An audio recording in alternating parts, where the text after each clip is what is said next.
Hey guys, welcome back to the channel. In this today's tutorial, I'll be showing you how you can change your font style and font size on your Android phone. Alright guys, let's get started. First of all, open your settings application on your Android phone. Then you have to tap on the display setting. And since we want to change the font size and style, we can tap on the font size and style option. Then you can change your font style right here. And here there are some options for you, and you have to select the font style that you want to apply to your phone. But if you are not satisfied with this font style, you can download the font style right here on the download fonts option. And for me, I'm gonna go with this one, this cool jazz.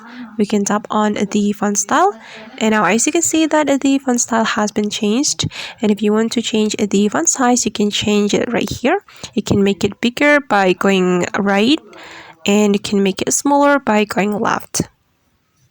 And alright guys, that's how we can change font style and font size on Android phone. I hope this tutorial will be useful for you. Thank you so much for watching, and see you on the next video.